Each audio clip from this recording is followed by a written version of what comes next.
Selamat malam, rekan-rekan menyaners dari seluruh penjuru Nusantara.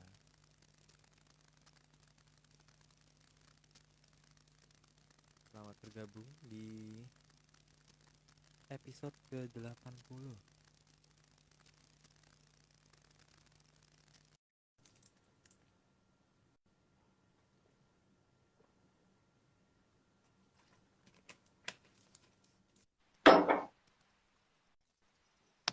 Halo, Halo, ada Arya. halo. Suaraku jelas kan ya? Aman ya? Jelas. Cuman kok kayak kecil tadi. Apa karena volumeku ya? Oh iya, karena volume nggak maksimum. Oke. Kita gimana Om kabarnya di Baik, di barat berantas? baik dong. Nah kemarin kan, Hey, ada deh gitu ya. ada deh. Kita hari ini mau bahas apa nih? Kita judulnya hari ini Timbuling Sang Kartosuro. Bahas tentang ini. Nama daerah apa ya? Jadi mungkin mirip nama daerah, tapi nggak tahu kalau ada daerah yang main itu apa enggak ya. Jadi kalau dari kepala menuju ke badan mungkin kita nyebutnya Kartosuro ya. Tapi kalau dari badan menuju ke kepala mungkin namanya Surakarta. Tapi yang namanya kepala kan pasti lebih kecil daripada badan ya, maka Kartosuro pasti lebih kecil daripada Surakarta gitu kan. Iya. Iya Oh, kan? gitu. Mm-mm. Oh, Iya enggak? oke. Paham. Mm-mm. Kan Oke. kepala pasti lebih kecil, makanya Kartosuro pasti lebih kecil daripada Surakarta. Kalau anu loh ya. Tapi kita jangan diasosiasikan dengan nama wilayah ya. Oh Ini iya, kita nggak nama harus dari dongeng. teman-teman lain. Ini kan nama dongeng ini soalnya. Nggak ada hubungannya sama wilayah berarti ya? Oh, hari ini Kayaknya enggak. nggak ada lah ya. Atau ada nggak sih kalau nggak kayaknya nggak ada juga kan nggak tahu ya tapi ya jangan dianggap sama dengan wilayah. Oh, ini nama nama asal nyebut kan. Nama asal nyebut. Oke, setuju. Mm-mm. Oke. Ini suaraku kecil nih kayaknya nih. Suaraku sekarang Iya. gimana ya? Aman kan ya? Udah gede kok? Atau masih kecil? Agak kecil sih kalau menurut aku. Kalau banyak orang juga ngomong begitu ya kayaknya ya. Iya Kalau makanya. suaraku Jadi gimana? suara Om aman kok. Suara Om aman. Apa Aman. jangan-jangan suaraku kecil ya? Ya. Coba. Bentar ya. Ya itu udah Kalau gede. sekarang udah gede sekarang Om? Iya. Oh, oke siap. Iya. Bagus. Ini kita nunggu Tante hmm, Vicky. Tante Vicky. Tante Vicky. Tante Oke, Vicky. kita Tante Vicky. Mana nih? Mana di tantenya? Tante Tante Vicky. Jangan-jangan apa namanya nggak bisa masuk apa? Masih di ini kayaknya, masih Nggak itu di tuh. oh, ini dia nih dia. Jangan Udah hadir tante nih. lah. Jangan Oh, tante bukan Aryo. tante tuh. Oh, tuh kan tante. Mbak apa nih? Mbak Jeng? Kalau Kakak. kalau kalau Mbak keliru Kanya keliru H kan malah lebih parah tuh Mbak. Lu. Waduh. Oke, gimana kabarnya Mbak Vicky? Baik Aryo, Ah, kamu gimana? alhamdulillah. Sehat, Mbak. Sehat. Bagus. Yang satunya nggak lagi galau kan? Oh, enggak. Host yang satunya lagi aman tentram dia. Sehat. Oke, kita hari ini langsung mulai aja kali ya buat Ya. Sang Puspotajem, Timbuling Sang Kertosuro. Oke, langsung mulai ya Om ya. Benar, tapi ini ini dongeng ya, jadi jangan dipercaya ya. Yang pertama Oke. ya, standar pertama Oke. itu, ini dongeng, jadi jangan dipercaya. Kalau dipercaya yang salah yang percaya lo ya. Nah, oke, Ya, siap. oke. Oke. Oke, slide pertama. Kejadian ini sesaat setelah sang putra mahkota yakni Pangeran Jayakarta atau Sang Mahesa Pangarsa teraniaya oleh sang adik angkat dengan cara yang sangat tidak kesatria. Aku kalau komentar nanti malah Mbak bisa nggak selesai. Jadi karena ini banyak kan, Kepanjangan. apalagi minggu depan ya. Oke, oke. Lanjut dulu. Oke, siap Oke, lanjut. slide kedua. Setelah melihat kondisi Arcapada dan hal yang terjadi di Wilatikta, maka turunlah Sang Hyang Batara Narada dari kayangan untuk menemui Sang Mahaprabu Batara Ikling. Ya, lanjut dulu aja Mbak.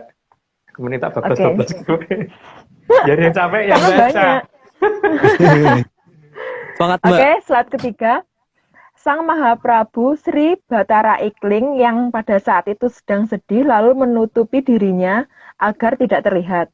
Sang Mahaprabu mengambil potongan daging dari sang putra mahkota untuk kemudian dimuliakan di dua tempat. Lalu beliau melanjutkan perjalanan menuju ke selatan. Ya, lanjut aja Oh, Mbak. oh ini berarti melanjutkan yang kemarin ya Om ya? Bener-bener Ya, di sini dibilangnya tuh mengambil potongan daging, berarti udah nggak berbentuk ini ya, udah nggak berbentuk badan gitu, udah nggak berbentuk tangan atau? ngeri aku kalau bayangin Aryo mending gak Oh, oh bayangin ya gitu. dah, oke. Berarti wah itu posisinya sangat menyeramkan ya. Oke, kita lanjut dulu deh. Oke, slide keempat. Ketika Sang Mahaprabu Batara Ikling sedang dalam perjalanan, mendadak terlihat Sang Resi Kaneka Putra turun bagaikan celorot bintang jatuh dan langsung berada di hadapan Sang Mahaprabu. Oh, harusnya ini tadi ya. Oke, mungkin agak urat-urat gitu atau memang coba lanjut dulu aja Mbak. Oke, slide Siap. kelima. Sang Resi Kaneka Putra atau Sang Hyang Batara Narada meminta agar ada wilayah yang ditutup. Wilayah Wilwatikta dan seluruh kerajaan yang masih berpegang pada ajaran dasar leluhur tanah Jawa ditutup dahulu. Selain memberi kesempatan terjadinya pergantian zaman, juga menanti saat yang tepat untuk kembalinya sang putra mahkota dalam keadaan utuh dan sempurna. Itu perubahan dari zaman Kolo Wiseso ke Kolo Wisoyo kan itu. Ya lanjut. Tapi itu versi saya loh ya, jadi jangan dianggap benar jadinya. Lanjut. Oke, slide ke-6. Sang Hyang Batara Narada juga meminta Sang Mahaprabu Batara Ikling agar menuju pertapaan yang lokasinya berada di air terjun Kencana untuk menemui Dewi Langgengsari dan meminta supaya Sang Mahesasura jangan disembunyikan dan agar diizinkan dibawa ke timur. Ya, lanjut aja Mbak. Sudah jelas kok kayaknya. Sorry Om, itu Sorry, dibawa sampai ke situ. timur. Dibawa ke timur tuh gimana Om? Dibawa ke timur itu di daerah nggak usah kali ya. Daerah dekatnya Mbak Vicky. Di dekat rumahnya Mbak Vicky, yang jelas. Di Oh sana, di daerah alah, kota sana. di kota sana. Kepoin tempatku, guys. Jangan jangan Mbak, hati-hati Mbak. Oke, slide ke-7. Sang Mahaprabu Batara Ikling lalu menuju pertapaan Kencana yang berada di dekat Goa Kiskendo untuk menyampaikan apa yang diminta oleh Sang Hyang Batara Narada. Karena pertapaan itu dekat dengan air terjun, maka dikenal dengan nama Pertapaan Putri Kencana. Masih belum ada yang perlu dijelaskan sih. Lanjut aja Mbak. Oke, slide ke-8. Sang Dewi Langgengsari yang sedang dalam penantian di pertapaan, sekaligus juga menyembunyikan keberadaan Sang Mahesasura. Selama ini terus memohon kepada Sang Hyang Ograpesti agar Sang Mahesasura segera diwujudkan kembali menjadi manusia yang utuh. Bukan hanya Mahesasura yang disembunyikan, tapi Madang Kamulyan juga disembunyikan sama beliau. Jadi satu orang putri itu bisa menyembunyikan seluruh kerajaan. Gitu. Lanjut. Oh berarti itu Oke. Sang Mahesasura itu lokasinya ada di Medang Kamulian gitu. Jadi sekalian diumpetin semua gitu atau Iya. gimana kondisinya itu? Nah kemarin kan sudah difoto sama Aryo. Oh iya. Aduh, foto apa itu Om? Aduh. Desa Wetan Kalinya Medang Kamulyan kan kemarin udah difoto sama Aryo dan berhasil toh. Ya udah lanjut dulu. Itu lanjut dulu. Oke, slide ke-9. Sementara Sang Mahesasura yang kehilangan kepalanya sangat malu berhubungan dengan dunia luar dan lebih memilih bersembunyi dan mengasingkan diri di dekat air terjun, yang nantinya daerah tempat persembunyiannya Sang Mahesasura dinamakan air terjun sembunyi.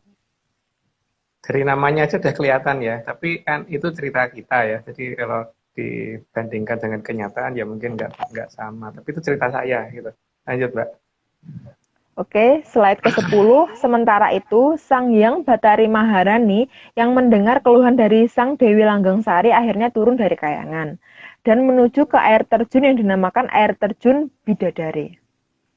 Ya, ada bidadari turun, makanya dinamakan itu. Lanjut. Oke, slide ke-11. Setelah sampai di air terjun Bidadari, Sang Hyang Bathari Maharani meminta agar Sang Dewi Langgengsari menemuinya. Sang Hyang Bathari Maharani memberitahukan kepada Sang Dewi jikalau nanti Sang Mahaprabu Bathara Ikling datang, agar merelakan Sang Mahesasura dibawa oleh Sang Mahaprabu. Juga meminta agar Sang Dewi mengikuti perjalanan berikutnya dari Sang Mahaprabu. Kalau kayak gini nih sih seneng aku karena nggak terlalu banyak harus jelasin karena udah urut kan. Itu yang capek yang baca. Ya, Ya udah, Aku Ini- nge-rap loh hari ini.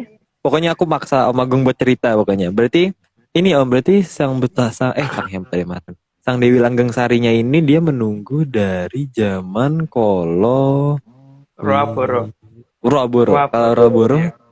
kalau Roboro sampai ke Nah, Roboro sebelum itu dan itu sampai kejadian di Kolowisayo kan itu.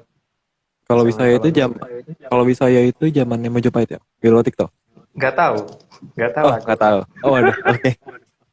Oke, berarti oke lah kalau gitu. Oke, iya. Next lah. Oke, slide ke-12. Sang Hyang Bathari Maharani juga meminta agar Dewi Langgengsari untuk tidak pergi dulu. Maka bersama dengan Sang Hyang Bathari Maharani, Sang Dewi pun menunggu kedatangan Sang Mahaprabu Bathara Ikling. Tapi tidak akan gampang itu menemukan lokasinya Prabu Bathara Ikling karena ada berbagai cara menutupi lokasi yang dilakukan oleh Dewi Langgengsari kan. Tapi ada yang dari berikutnya deh. Lanjut, Mbak. Oke, slide ke-13. Tepat saat malam bulan purnama dalam perjalanannya, Sang Mahaprabu Bathara Ikling mendapat petunjuk dari Sang Hyang Bathara Wisnu. Petunjuk agar Sang Mahaprabu segera menuju ke air terjun Bidadari karena Sang Hyang Bathari Maharani sudah menunggu. Ya, akhirnya berangkat menuju ke lokasi Prabu Bathara Ikling. Lanjut, Mbak. Oke, slide ke-14. Agar Sang Mahaprabu Bathara Ikling dapat mengetahui di mana letak atau posisi dari air terjun Bidadari, maka Sang Hyang Bathara Wisnu membuka mata Sang Mahaprabu agar bisa melihat cahaya kemilaunya Sang Hyang Bathari Maharani sehingga bisa tahu arah mana yang harus dituju. Karena memang tidak gampang sih mencari seperti itu dan harus ada kekuatan khusus juga untuk bisa melihat itu gitu kan. Jadi memang harus ada bantuan dari kadewatan. Lanjut, Mbak. Oh, berarti ini cahayanya Oke. tuh kayak spotlight yang ke atas gitu ya. Kalau misalnya di acara-acara tuh kan ada tuh lampu kayak lampu senter yang gede itu kayak brung gitu ke atas gitu. Lampu sokle. Nggak tahu Apa lampu nggak sih apa. namanya? Punya Kan kemarin udah lihat sendiri. Jadi jangan bertanya ya, kan udah lihat sendiri. ya. Udah memfoto lagi kan. kan yang lain belum Om. Ceritanya Medang Kamulian Timur Sungai kan udah foto Aryo. Itu udah gak Iya. usah inilah.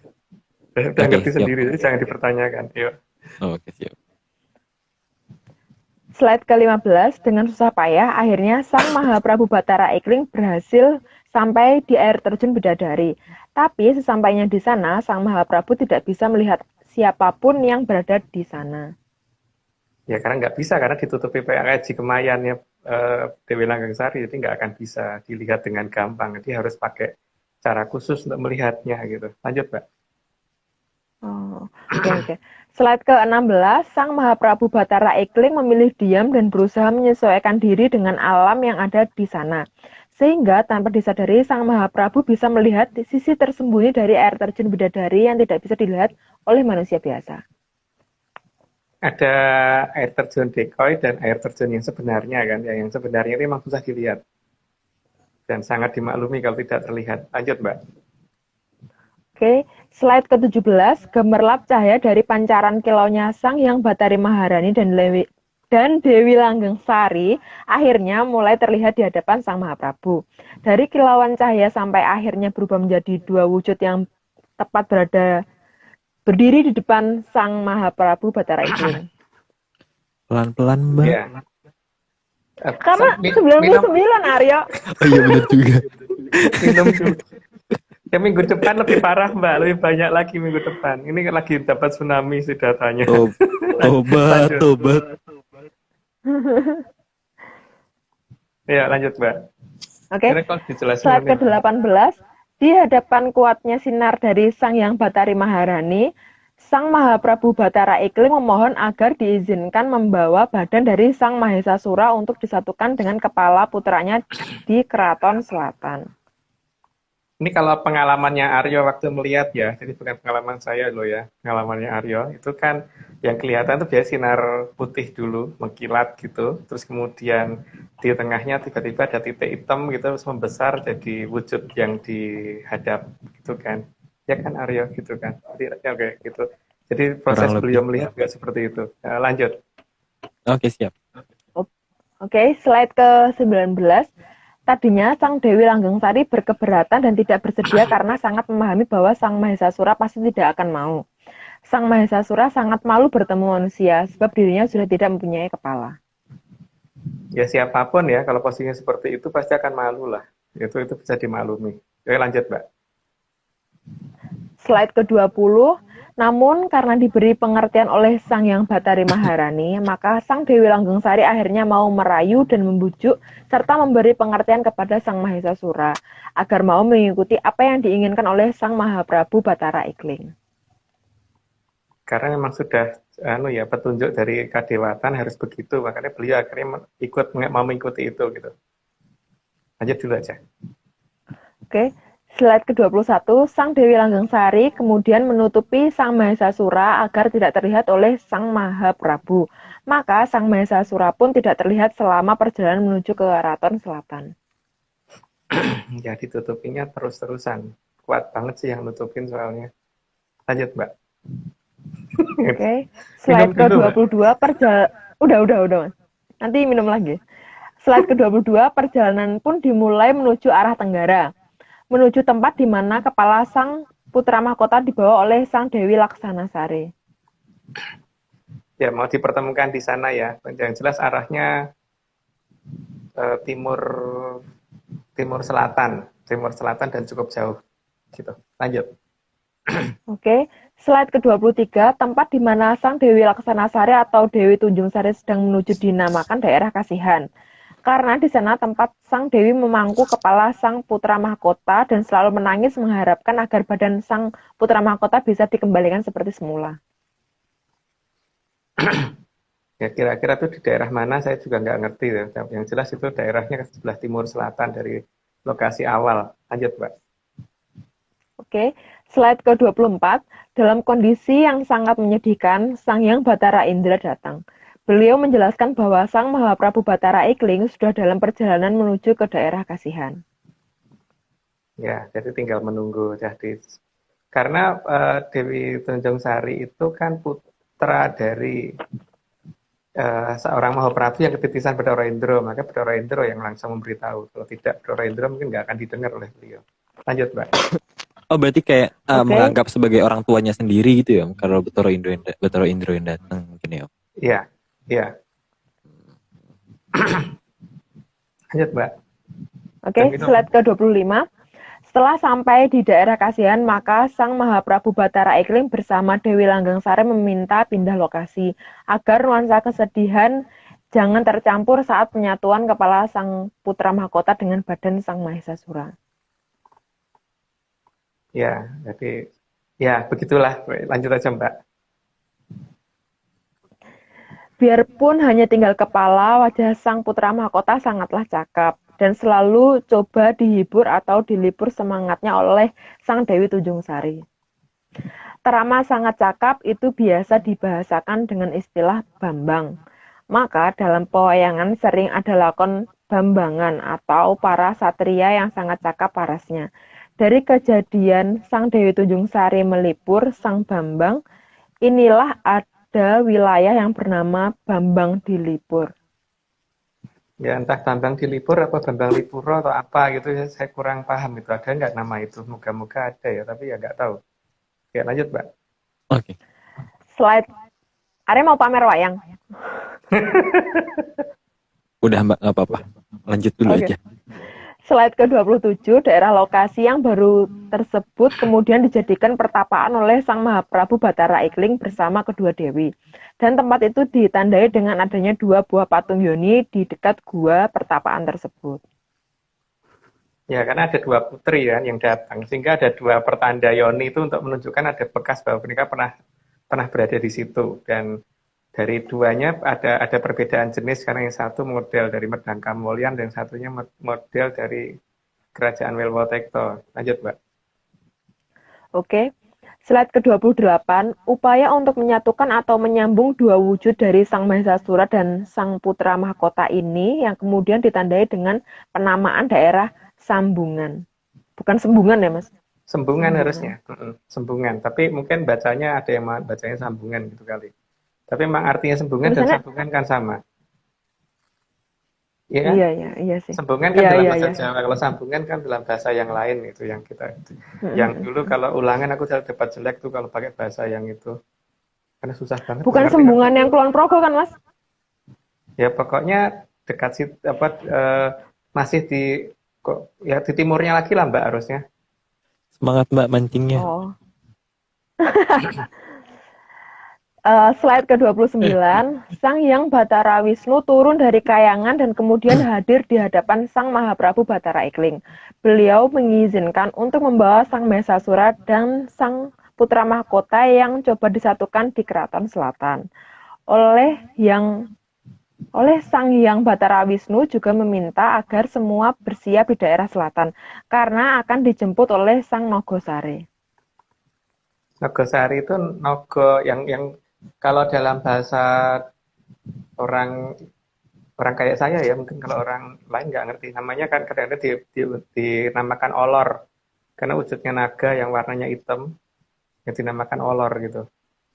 Makanya. Tapi kenapa kok sekarang diabadikan jadi makanan ya, Mas? Ya bukan hanya jadi makanan, tapi juga jadi itu kan, jadi pohon yang harus ditanam di keraton seharusnya. Tapi keraton mana saya nggak tahu ya. Oh iya loh. Ya Mbak. Oke, slide ke-30.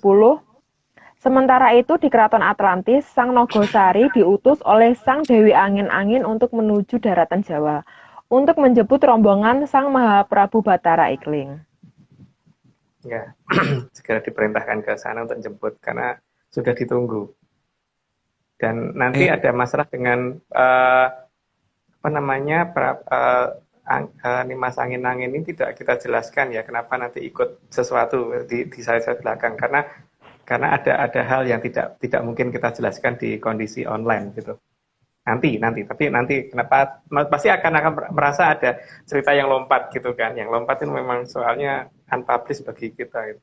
Oke, lanjut Mbak. Oke, slide ke-31. Penyatuan kedua wujud ini atas daya upaya dari 3 dewi yaitu Dewi Tunjung Sari, Dewi Angin-Angin, dan Dewi Langgeng Sari. Ketiga dewi ini adalah 3 pemimpin penting pada masing-masing masanya. Yang memimpin sering dibahasakan dengan Ronggo. Maka ada wilayah yang kemudian dinamakan Trironggo atau Trirenggo. Renggo itu artinya ngerekso atau menguasai. Jadi ada 3 penguasa gitu kan maksudnya. Ada di daerah Trirenggo. Lanjut, Mbak. Slide ke-32, lokasi penjemputan oleh Sang Nogosari kemudian dinamakan Desa Nogosari. Desa Nogosari harusnya di selatan arah tempatnya Mbak kan? Selatan agak jauh. Iya. Bantul ya, Mas? Iya. Aduh. Ya nggak tahu. Ya nggak tahu. Wah. Mancing terus ya, yuk. Let's go. Lanjut. Ayo Mbak. Bisa Mbak. Slide ke-33. Saat Sang Mahesasura melihat wujud dari Sang Nogosari yang sangat besar, ia terkejut dan berlari ketakutan. Sang Mahaprabu mengejar Sang Mahesasura dan memberitahu supaya tidak takut. Tempat di mana Sang Mahesasura ketakutan tersebut di kemudian hari dinamakan Desa Kweden atau Wedi dalam bahasa Jawa berarti takut, Koden artinya ketakutan.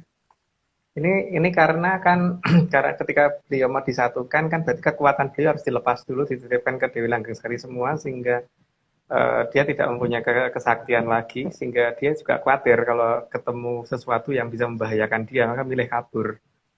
Gitu, lanjut dulu Mbak. Oke. Slide ke-34. Saat berlari ketakutan, tubuh Sang Mahesasura sempat kaku seperti tugu. Dan tubuh yang kaku itu sempat dibopong oleh Sang Mahaprabu. Tugu dalam bahasa Kawi disebut pal atau tugu yang dibopong. Ya, di daerah yang ya itulah, tapi nggak tahu tuh Ya, ada nama itu apa enggak. Lanjut Mbak. Oke, slide ke-35, dibopong juga diartikan dipikul, maka ada daerah juga yang dinamakan sebuah pikulan, Iya, sepikul.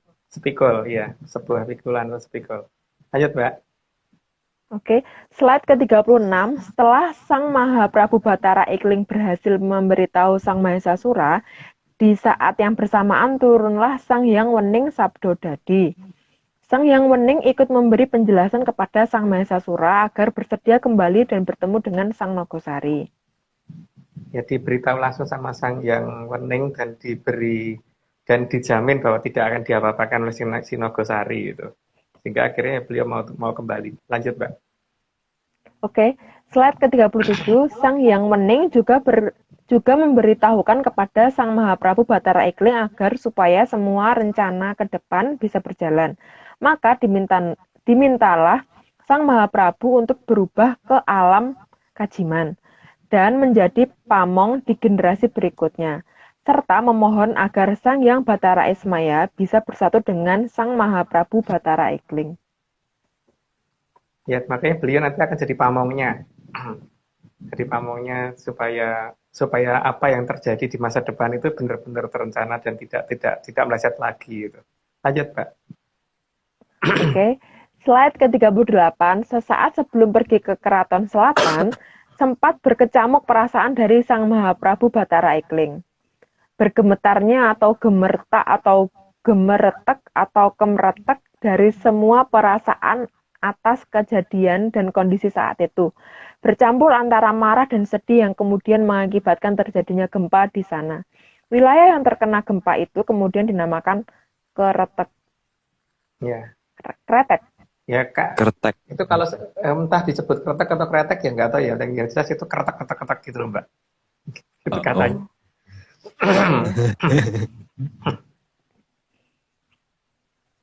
Oke, slide ke-39. Rombongan Sang Mahaprabu Batara Ikling kemudian menaiki Sang Nogosari untuk bergerak pindah ke Keraton Selatan. Selama dalam perjalanan, Keraton Selatan memberi arah dengan mercusuar yang mirip matahari di ujung selatan. Jadi kalau pas siang hari ya akan kelihatan ada matahari double. Makanya jangan kaget kalau kadang-kadang di arah selatan ada matahari double ya. Itu Mbak, lanjut Mbak. Oke, Mercusuar. slide ke-40. Perjalanan Sang Nogosari dipandu oleh sinar kuat yang menyala dari Keraton Selatan. Sinar tersebut hanya bisa dilihat dengan peralatan khusus atau hanya oleh orang yang mempunyai ketajaman mata satu. Karena supaya tidak semuanya bisa mengikuti ya, supaya hanya tertentu aja yang bisa menuju ke sana. Karena memang itu daerah yang sangat dirahasiakan sampai dengan hari ini. Lanjut Mbak. Oke, slide ke-41. Setelah keberadaan Sang Nogosari lebih mendekati mercusuar sebagai penunjuk arah, maka cahaya semakin terlihat jelas dan semakin bersinar. Karena sinar tersebut hanya berada di sekitar Sang Nogosari, maka kalau terlihat dari kejauhan, seolah-olah sinar semakin menghilang dengan sendirinya. Jadi beda dengan sinar mercusuarnya kita ya. Kalau sinar mercusuarnya kita itu kan sinarnya kalau misalkan sampai jarak 10 km ya jarak itu terus gitu kan. Kalau itu enggak, hanya sampai batas di Nogosarinya aja, tadi di belakangnya enggak akan bisa ngelihat. Memang teknologinya beda dengan kita. Lanjut, Pak. Oke, slide ke-42. Ketika mulai mendekati posisi Keraton Atlantis, maka akan terlihat aliran air bagaikan air terjun yang turun dari tempat yang sangat tinggi, sehingga terlihat seperti tirai yang sangat besar berwarna biru. Ini ya penggambaran saya karena saya nggak ngerti harus gambarnya gimana gitu. Lanjut, Mbak. Oke, slide ke-43. Semakin mendekat ke tirai air terjun, maka lapisan air penutup di lapisan terdepan terbuka. Prosesnya sangat mirip dengan saat tirai berwarna biru terbuka. Ya, memang agak mirip seperti itu. Dan ini cukup tinggi ya. Harusnya kalau diukur menggunakan trigonometri gitu mungkin sekitar 20 kiloan posisi airnya turun. Lanjut, Mbak. Slide ke-44, setelah melewati 7 tirai air terjun, maka terlihatlah bagian yang merupakan penutup terakhir. Wilayah yang sangat menyilaukan dengan sinarnya yang berwarna putih terang. Di daerah ini kalau orang nggak ngerti akan kesasar. Jadi di situ memang perlu diadakan seperti itu kan. Jadi kalau yang orang yang dikehendaki yang bisa masuk, kalau enggak yang kesasar akan muter-muter terus di situ sampai selama-lamanya atau diarahkan untuk kembali pulang ke tempatnya. Lanjut, Mbak. Oke, slide ke-45, setelah melewati sinar pemberian dari Sang Hyang Wening yang sangat menyilaukan, maka perlahan mulai terlihat istana yang dari kejauhan ditutupi oleh pelangi. Dan istananya cuma satu ya. Jadi kalau ada yang bicara istananya 2, 3, 4 atau keratonnya banyak gitu dan sebagainya gitu, ada yang ngomong 3 dan sebagainya, kok saya nggak setuju ya, karena yang saya tahu cuma satu. Jadi kalau ada yang menyatakan justru malah kelihatan makin beda dengan saya kalau ada yang ngomong lebih dari satu. Kalau saya cuma ngomong satu dan itu versi saya, tapi berhak orang lain untuk bicara yang lain. Tapi itu berarti tidak sama dengan kita. Jadi beda sekali. Yang kata saya ketahui hanya satu dan tidak lebih dari satu. Lanjut, Mbak. Slide ke-46, apabila tidak dikehendaki oleh yang mempunyai tempat, maka istana yang terlihat akan berubah menjadi tangga tidak berujung dan akan membuat tersesat bagi siapapun yang melewatinya. Ya, seperti itulah yang jelas kira-kiranya. Lanjut, Mbak. Slide ke-47, dikarenakan rombongan Sang Mahaprabu Batara Ikling memang sudah ditunggu, maka ujung tangga pun tampak terlihat jelas. Ya, karena kalau yang ditunggu ya begitu, tapi kalau yang nggak ditunggu yang ini akan muter nggak jelas, tangganya muter-muter kemana gitu, akan yang jelas bikin orang tersesat lah kalau nggak emang ini. Memang ini bukan sesuatu hal yang bisa dipahami dengan teknologi kekinian. Lanjut, Mbak. Oke, slide ke-48, rombongan Sang Mahaprabu ini merupakan tamu khusus. Maka sebelum mendekati tangga, mereka semua sudah diterima dengan bantuan alat khusus yang bisa memindahkan rombongan menuju keraton. Mungkin kalau bahasa sekarang mungkin dianggap teleport gitu kali ya, tapi ini ya seperti itulah. Lanjut, Mbak. 49, istana atau keraton yang terdapat di sana hanya ada satu, bukan 2, 3 atau berapapun jumlahnya. Karena memang di sana tidak ada yang namanya matahari kembar. Di sana hanya ada satu pemimpin, itu berarti hanya ada satu istana pusat atau keraton atau keratuan. Selain itu, bangunan lain yang ada di sana bukanlah istana, namun hanya merupakan bangunan pendukung keratuan. Ya, itu saya tegaskan satu kali lagi ya, bahwa cuma satu. Jadi kalau ada yang mengatakan 2, 3, atau 4 dan sebagainya, saya tidak tahu itu gimana, tapi saya bisa ngomong begitu, tapi minimal jadwal ketika pas Laut Selatan mau menyala kan kita beritahukan ke teman-teman.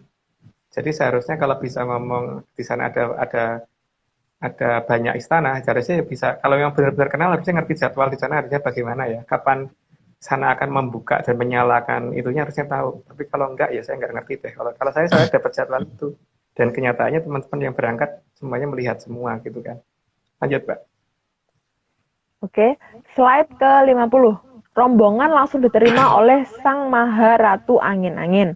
Karena Sang Maharatu sangat tahu tentang apa saja yang diperlukan, maka mereka segera diajak menuju sanggar Pamujan, tempat Sang Hyang Wening biasanya turun.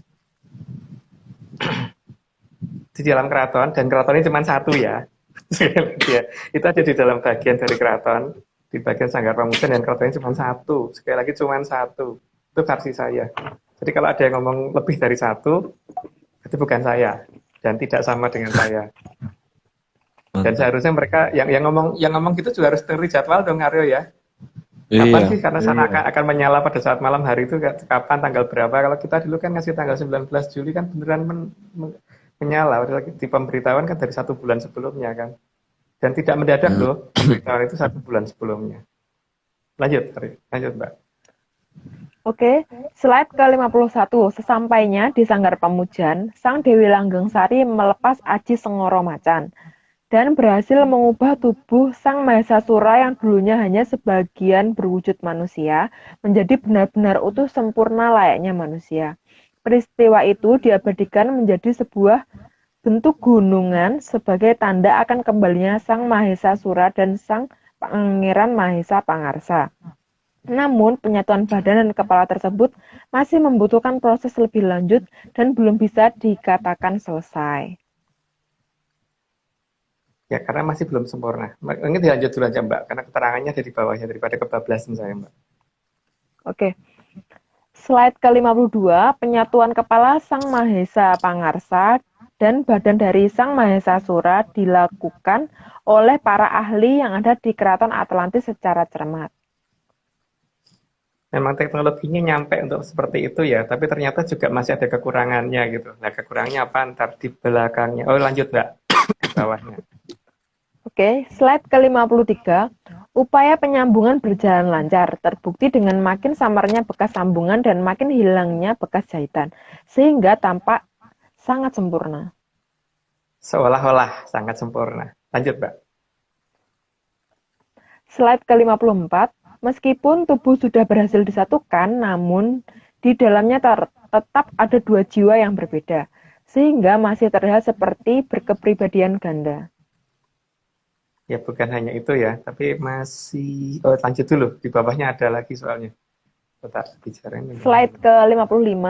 Terbukti dengan Sang Mahesa Pangarsa sebagai kepala tidak sanggup memerintah kakinya untuk bergerak. Begitu pula dengan Sang Mahesasura. Sebagai sebagian badan tidak bisa menggunakan kepalanya untuk bicara, terjadilah gagal koordinasi antara anggota tubuh. Semaju-maju teknologi di sana, tapi ternyata juga masih kurang perfect untuk menyatukan itu, walaupun bisa, tapi masih kurang sempurna. Sehingga ya ada kegagalan koordinasi tadi. Lanjut, Mbak. Slide ke-56, kegagalan koordinasi ini berakibat terjadinya kelumpuhan total, mengakibatkan wujud gabungan dari Sang Mahesasura dan Mahesa Pangarsa tidak bisa melakukan apapun. Karena antara badan dan kepala tidak bisa saling koordinasi kan. Jadi ya kepala mau bergerak kemana, badannya mau bergerak kemana gitu. Dan gerakan tangan dan gerakan kepala itu beda gitu. Kasihan sih sebenarnya. Lanjut, Mbak. Slide ke-57, sehingga pada akhirnya hanya bisa berbaring lemas, dan semakin hari semakin menurun kondisi fisiknya. Ini dia mulai akan muncul suatu masalah baru. Lanjut, Mbak. Slide ke-58, melihat kondisi putranya, maka Sang Mahaprabu Batara Ikling segera masuk ke Sanggar Pamujan dan memohon bantuan dari Sang Hyang Wening. Ya bagaimanapun saja seorang bapak pasti kecewa banget ya tinggal kondisi seperti itu. Maka ya itu yang hanya bisa dilakukan oleh beliau. Lanjut, Mbak. Oke. Slide ke-59, Sang Dewi Langgeng Sari yang sudah tidak sabar bergegas naik ke kayangan untuk mempertanyakan kondisi ini kepada Sang Hyang Jagat Pratingkah. Dalam memang kenyataannya kalau beliau ngamuk belum tentu Sang Hyang Jagat Pratingkah menang. Makanya memang mau betul-betul mau nyerang ke sana. Lanjut, Mbak. Oke. Slide ke-60, Sang Dewi Tunjung Sari pun bahkan sudah angkat senjata untuk menyerang kayangan Jonggiri Saloko. Bahkan meminta agar Sang Hyang Batara Guru turun jika tidak bisa membantu. Lanjut aja, Mbak. Sudah jelas kok itu masalahnya. Slide ke-61, sementara itu Sang Maharatu Angin-Angin juga menghadap ke hadapan Sang Hyang Batara Wisnu. Sang Maharatu memohon izin untuk menggebuk kayangan Jonggiri Saloko. Di sini seolah-olah kan tidak ada alasan untuk Nimas Angin-Angin untuk melakukan itu, tapi sebenarnya ada alasannya, cuma tidak kita publish di bagian ini. Jadi mohon maaf tidak bisa kita publish secara detail di bagian ini. Lanjut, Mbak. Oke, slide ke-62. Setelah menerima pengaduan dari Sang Maharatu Angin-Angin, Sang Hyang Batara Wisnu mempersiapkan kekuatan dari kayangan Untara Segara untuk menyerang kayangan Jonggiri Saloko. Utara Segara. Untara, Mbak. Untara Segoro. Oh, Untara. Iya, pakai N. Oh, Untara. Jadi Oke. karena beliau itu kan putranya Sang Mahaprabu Sri Aji Joyoboyo, jadi titisannya Bathara Wisnu kan bapaknya. Makanya ya tiap kalau memohon ke Bathara Wisnu ya pasti diturutin. Lanjut, Pak. Oke, slide ke-63, posisi Sang Hyang Bathara Indra saat itu berada di belakang Sang Dewi Tunjung Sari dan akan ikut memperkuat serangan kekayangan Jonggiri Saloka. Diikuti dari Kayangan Kaindran ya, dari Kayangan Tejomoyo semuanya dari mulai Hapsara Hapsari sampai ke Dewa Dewi ikut bergerak semua menuju ke situ. Lanjut, Mbak. Slide ke-64, begitu juga Sang Hyang Bathara Bayu pun juga bersiap membantu Dewi Langgeng Sari saat menghadap Sang Hyang Bathara Guru. Dan juga bersiap untuk membantu menyerang Sang Hyang Bathara Guru jika terjadi apa-apa terhadap Dewi Langgeng Sari di Kayangan Jonggiri Saloka. Karena cucunya, jadi ya bagaimanapun juga pasti akan dibela. Lanjut, Mbak. Slide ke-65, melihat kondisi yang benar-benar sangat berbahaya di Kayangan, maka Sang Hyang Bathara Narada dari Kayangan Suduk Pangudal-udal segera bergerak ke Kayangan Jonggiri Saloka untuk menenangkan keadaan. Jadi yang menghadapi akhirnya Bathara Narada, karena Bathara Narada kalau bicara akan didengar oleh semuanya karena memang ini sebagai Bathara yang tidak pernah punya tujuan buruk gitu, tidak pernah punya tujuan yang aneh-aneh. Lanjut, Mbak. Oke, slide ke-66, begitu pula dengan Sang Hyang Wening yang kemudian bersedia turun membantu Sang Hyang Bathara Narada untuk menenangkan keadaan di Kayangan Jonggiri Saloka. Apalagi Sang Hyang Wening, kalau Sang Hyang Wening udah turun nggak ada yang berani ngelawan, karena memang benar-benar yang menjalankan alam raya itu beliau kan, atas perintah beliau semua. Menurut versi saya. Lanjut, Pak. Oke, slide ke-67, akhirnya Sang Hyang Bathari Maharani dipanggil oleh Sang Hyang Wening untuk membantu penyatuan Sang Pangeran Mahesa Pangarsa dan Sang Mahesa Sura. Yang nanti dibawa ke kayangannya beliau itu nantinya. Tapi sudah ceritanya dibawa. Ayo lanjut aja, Mbak. Slide ke-68, maka wujud Dwi Tunggal dari Sang Pangeran Mahesa Pangarsa dan Sang Mahesa Sura dibawa ke kayangan milik Sang Hyang Bathari Maharani untuk disatukan oleh Sang Hyang Wening. Jadi sebenarnya nantinya yang bekerja betulan malah Sang Hyang Maharani, karena yang makanya sejak zaman itu kan anak yang memang masih menggunakan wujudnya beliau untuk perempuan pasti suka mainan boneka gitu. Lanjut, Mbak. Slide ke-69, peristiwa penyatuan di Kayangan milik Sang Hyang Bathari Maharani ini kemudian dikenal dengan nama Kartosuro. Beliau juga membantu melakukan proses penyatuan kedua jiwa ini agar bisa sinkron dalam satu badan. Ini tergantung kita nyebutnya dari kepala ke badan atau dari badan ke kepala ya. Kalau dari kepala ke badan ya Kartosuro, kalau dari badan ke kepala ya Surakarta. Tapi karena badannya itu lebih besar, maka ya Surakarta lebih gede daripada Kartosuro untuk di cerita ini ya, bukan di kondisi yang ada sekarang. Ingat, Pak.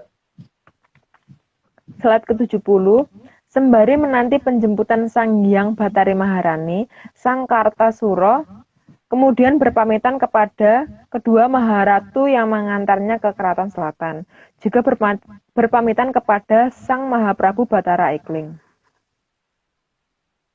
Ya karena yang mengajak pergi langsung Sang Hyang Bathari Maharani, jadi tidak ada alasan untuk mengatakan enggak.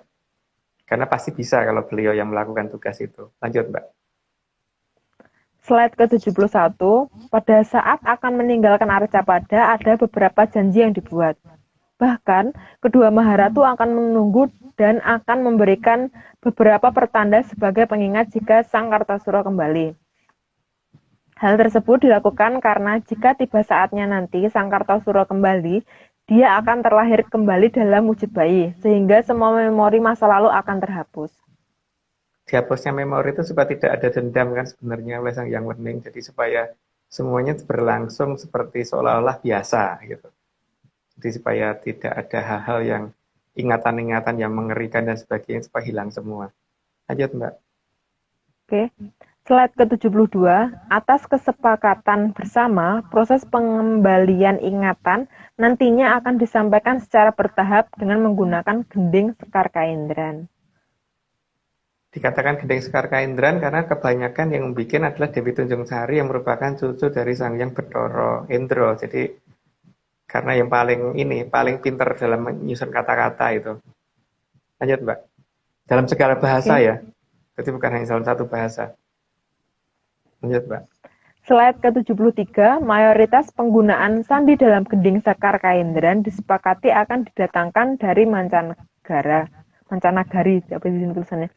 Hal tersebut bertujuan agar sandi kaindran tidak mudah berubah, tidak gampang diubah, dan lebih dimengerti saat diterima. Terutama oleh yang dituju ya. Karena kalau orang yang tidak dituju kan mungkin nggak ngerti. Tapi gending sekar kaindran memang ditujukan oleh orang ke pihak Kartosuro, bukan ke semua orang.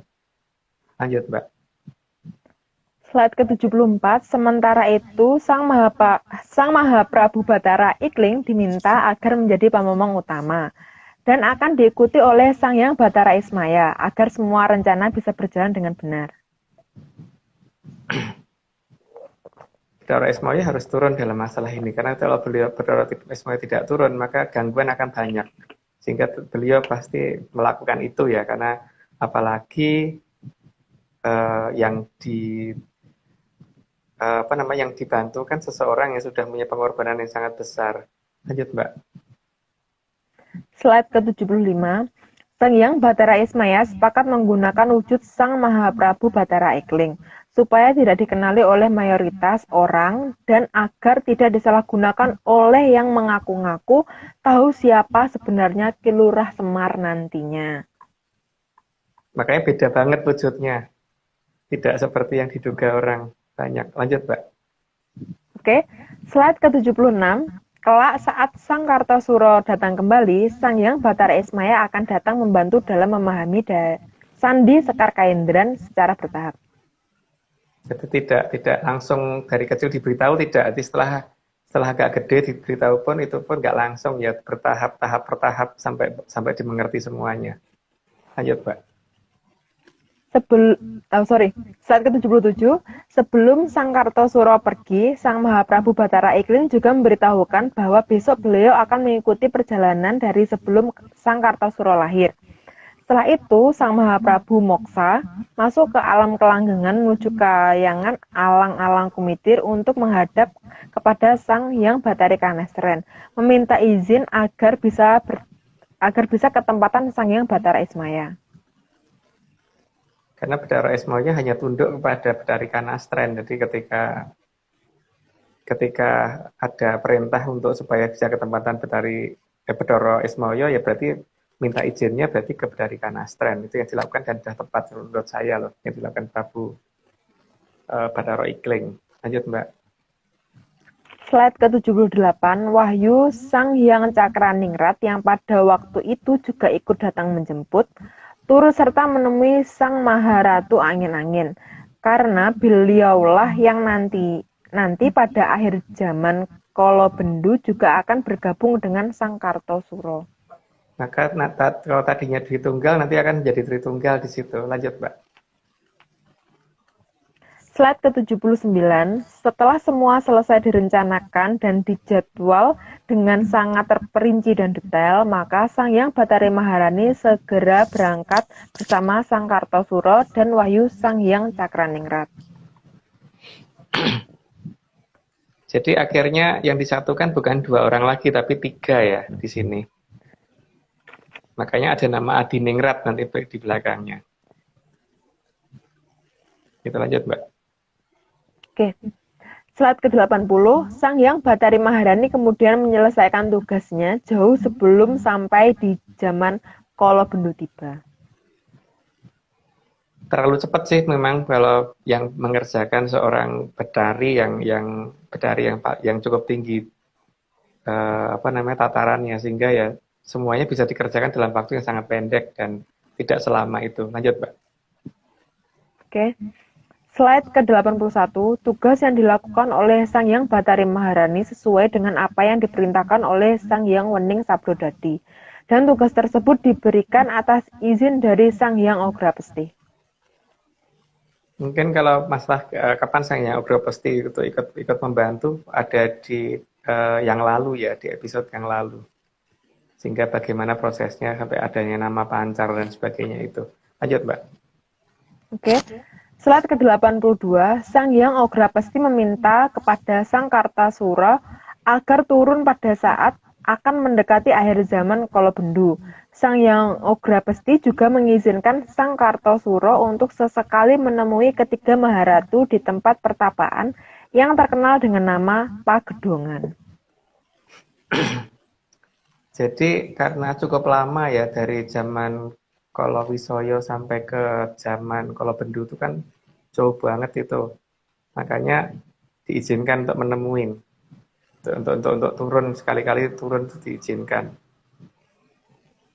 Jadi diizinkan dan ketiganya kan ada di Pagedongan, jadi tidak pernah mau keluar dari tempat Pagedongan karena menjalani tirakat supaya besok jalannya zaman supaya sesuai dengan yang diinginkan.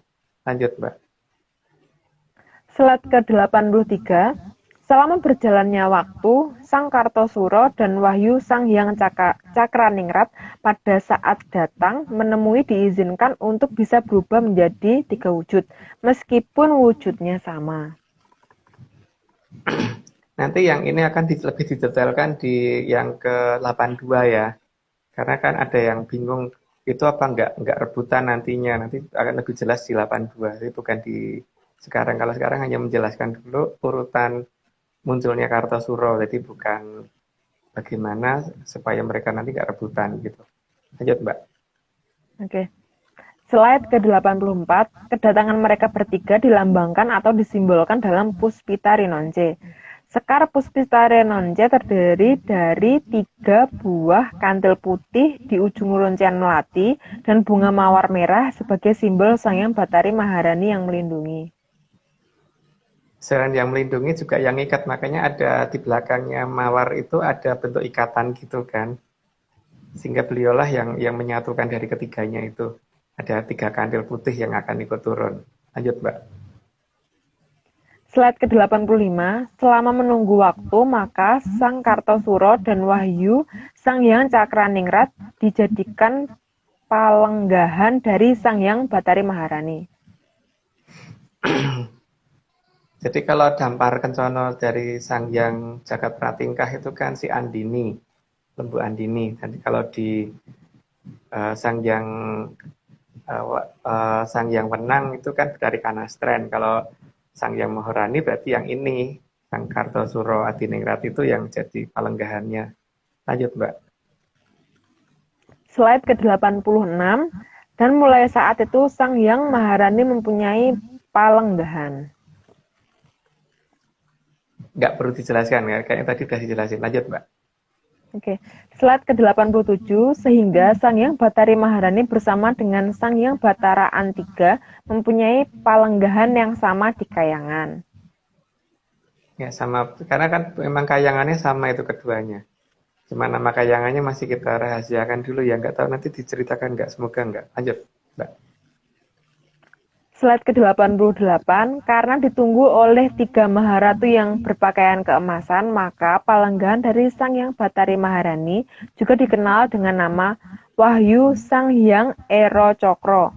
Ero sendiri berarti emas dan bukan Heru Cakra. Ya di sini mungkin perbedaan saya dengan banyak orang ya, karena banyak orang kan nyebutnya Heru Cokro, kalau saya nyebutnya Ero Cokro karena Ero itu emas, jadi yang akan membawa perubahan ke zaman keemasan kan, bukan kalau Heru itu Heru Horo atau apa itu nggak tahu ya, tapi yang jelas ini harusnya perubahannya menuju ke zaman keemasan, dan karena juga merupakan palenggahan Sang Hyang Maharani juga ditunggu oleh 3 Maharatu Gilang Kencono, maka ya namanya Ero Cokro seharusnya menurut saya. Lanjut, Mbak. Oke. Slide ke-89. Agar Wahyu Sang Hyang Ero Cokro bisa turun dengan aman, maka garis yang akan menurunkan Ero Cokro dijaga secara ketat oleh ketiga Maharatu dan Sang Mahaprabu Bathara Ikling yang sudah ketempatan atau kelenggahan Sang Hyang Bathara Ismaya. Ya, sejak itu diawasi dengan cermat sekali. Jadi akan dijauhkan dari banyak tempat yang kira-kira dianggap tidak betul oleh beliau gitu. Jadi ya seperti itulah kan. Jelaskan nanti bingung. Lanjut, Mbak.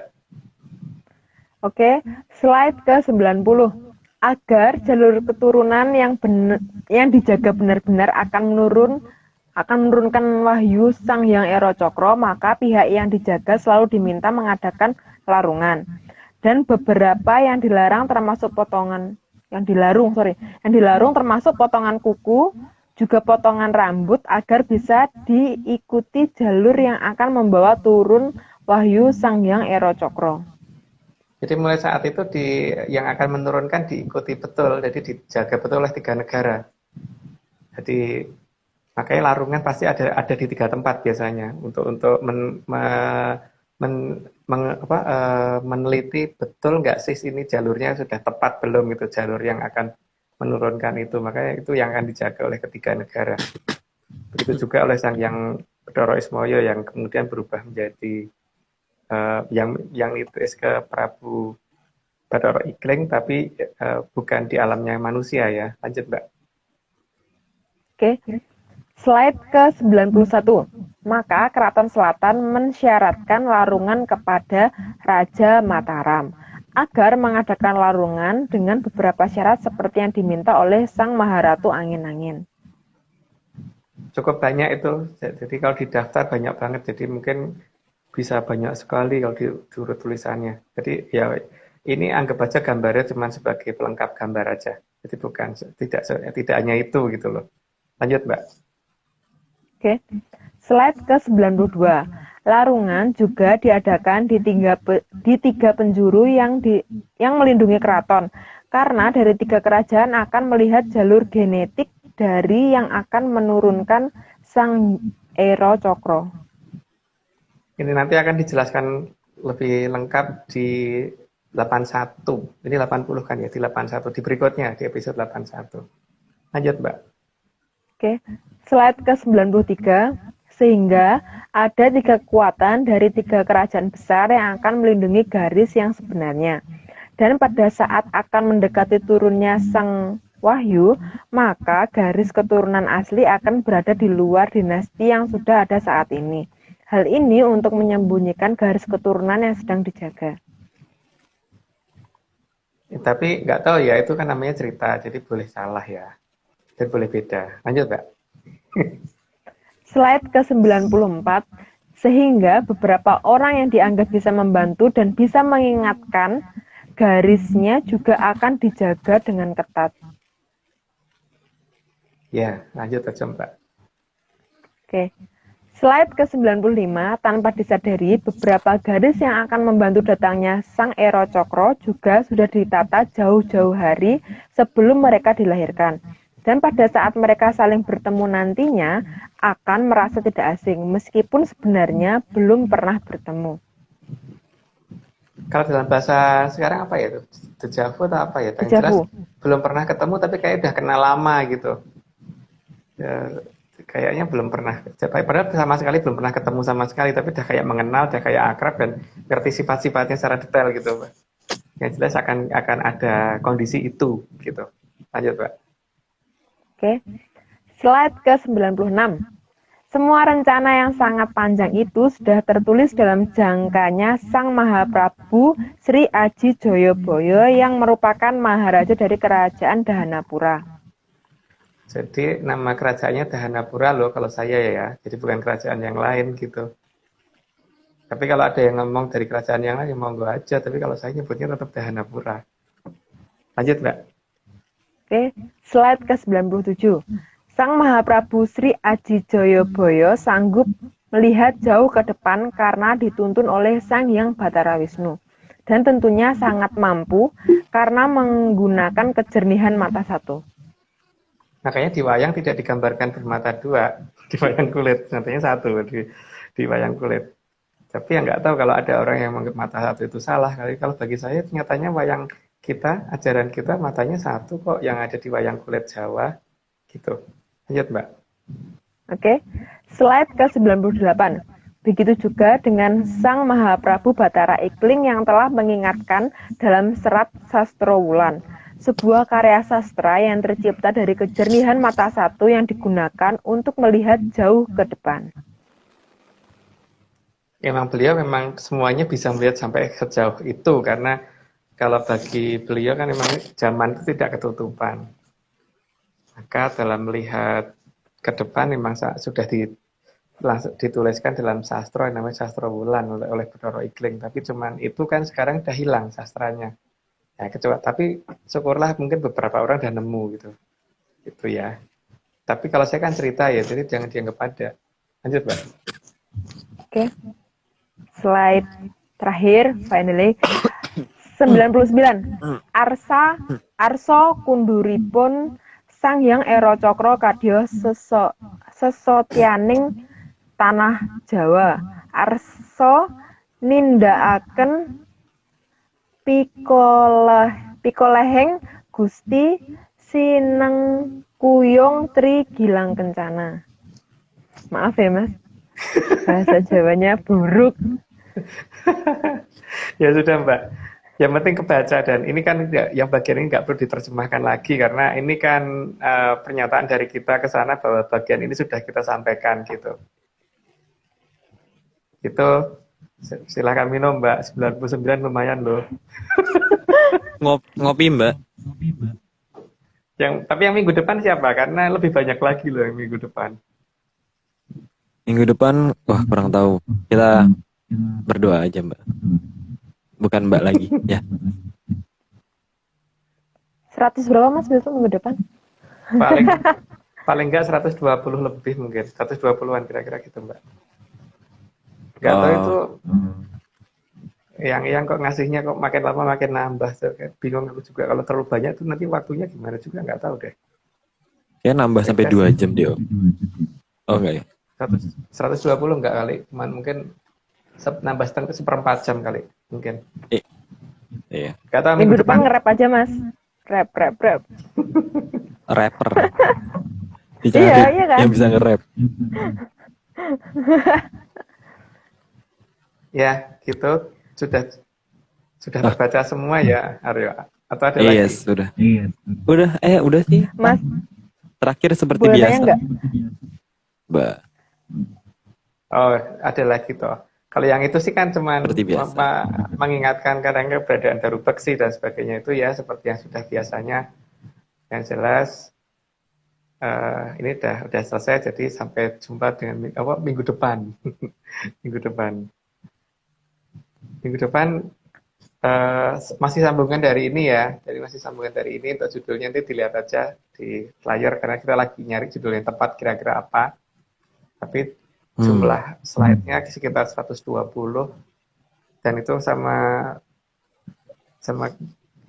yang saya nggak boleh dipotong, jadi harusnya kan 120 itu bisa jadi 4 episode ya, yang ini harusnya bisa jadi 2 episode, jadi nggak tahu nih kok 5 episode dijadiin 2 minggu, harusnya bisa jadi 5 minggu ya, nggak tahu deh. Ya semoga sesuatu menjadi ya lebih jelas lagi, lebih detail. Lebih jelas. Oke, gitu aja. Oke, kalau gitu sudah jam 10 tepat. Terima kasih kepada semua penyair yang sudah datang malam ini. Terima kasih sudah menyaksikan. Kita juga ada parade thank you lainnya dari Mbak Tante Vicky. Tante Vicky sebagai ya, bentar yuk. Ini tuh aku baca di grup ada, ayo Mbak, tanya Mbak. Ini siapa sih? Guru Joyo. Aku sebenarnya tuh mau tanya slide ke 94. Kayak aku tanya nih Mas. Sehingga beberapa orang yang dianggap bisa membantu dan bisa mengingatkan, garisnya juga akan dijaga dengan ketat. Maksudnya itu garisnya apa, dan orang membantu itu orang yang sekarang ini atau kayak Sang-Hyang itu Mas. Tapi Sang-Hyang bukan orang ya? Bukan orang kalau itu bentuknya manusia. Jadi orang yang akan ada di dekatnya si Kartosuro kan. Jadi itu jadi jaga dari dulu gitu loh, dari nenek-neneknya sebelum lahir gitu loh. So, nenek moyangnya sebelum lahir aja udah diurut gitu loh. Katanya. Gitu, Mbak. Berarti cuma dongeng, garis cuma itu garis dongeng, Mbak. kehidupan gitu ya? Cuma dongeng, Mbak. Jangan itu ya, aku lagi baper nih. Oh iya. Duh, gitu. Gimana Mbak? Jadi itu garisnya itu garis apa sih, Mas?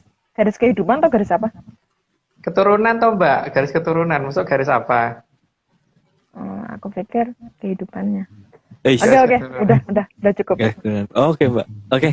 Ini kita parade thank you-nya dilanjutin ya. Tante Vicky, terima kasih sebagai narasinya. No, iya. no.